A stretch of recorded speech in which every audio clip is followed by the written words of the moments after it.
Setelah peristiwa proklamasi kemerdekaan, ada pekerjaan yang sangat penting yang harus kita kerjakan. Pekerjaan itu adalah pembentukan Negara Kesatuan Republik Indonesia. Banyak peristiwa dalam proses terbentuknya Negara Kesatuan Republik Indonesia.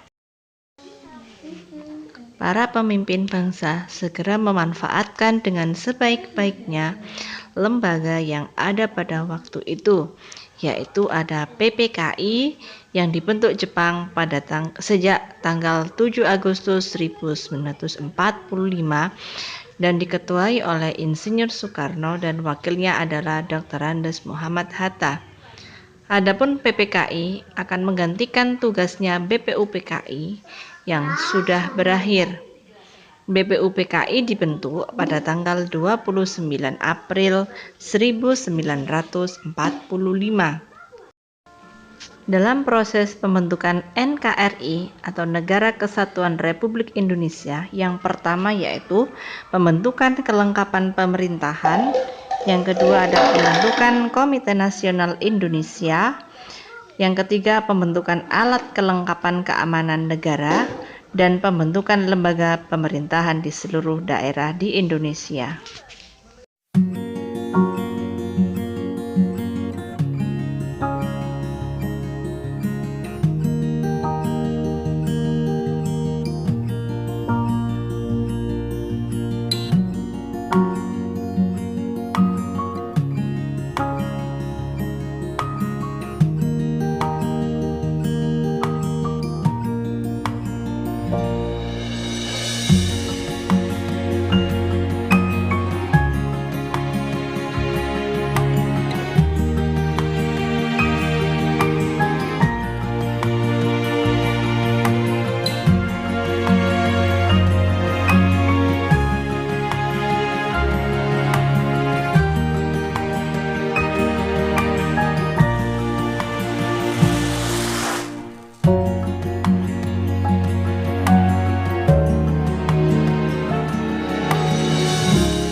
Kita akan mengenal sosok pahlawan kita, yaitu Ahmad Soebardjo, yang lahir di Karawang, Jawa Barat pada tanggal 23 Maret 1897.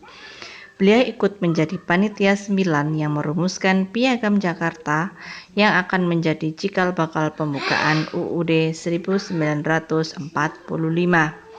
Beliau juga dikenal sebagai tokoh perumus naskah proklamasi kemerdekaan Indonesia. Setelah anak-anak mempelajari mengenai proses pembentukan NKRI, kita akan mempelajari mengenai kebudayaan, mempunyai unsur-unsur yang membangunnya. Berikut adalah unsur-unsur budaya. Yang pertama yaitu ada religi atau kepercayaan, di mana di Indonesia diakui adanya 6 agama secara resmi. Ada Buddha, ada Islam, Katolik, Kristen, dan Konghucu. Semuanya dapat melaksanakan sikap toleransi dan kerukunan. Yang kedua ada sistem mata pencaharian hidup. Sistem mata pencaharian hidup itu adalah usaha yang dilakukan manusia untuk memenuhi kebutuhan hidupnya, seperti berdagang, bercocok tanam, membuat usaha peternakan, dan lain sebagainya. Yang ketiga ada teknologi dan peralatan. Teknologi akan berkaitan dengan kepandaian dan keterampilan orang dalam membuat atau melakukan sesuatu untuk memenuhi kebutuhan hidup. Teknologi bermula dari bentuk yang sangat sederhana, lalu berkembang terus sesuai dengan perkembangan dan kemajuan zaman. Yang selanjutnya, dalam unsur-unsur budaya ada kesenian. Adapun kesenian tersebut dibedakan menjadi dua. Ada yang kesenian dapat dinikmati oleh mata, misalnya seni patung, seni ukir, seni lukis, tari, dan sebagainya. Ada kesenian yang dinikmati oleh telinga, misalnya seni musik dan seni sastra. Yang kelima ada pengetahuan. Berbagai suku bangsa di Indonesia telah memiliki pengetahuan yang tinggi. Pengetahuan itu telah mereka terapkan untuk mengatasi kesulitan-kesulitan hidup dalam perkembangan teknologi.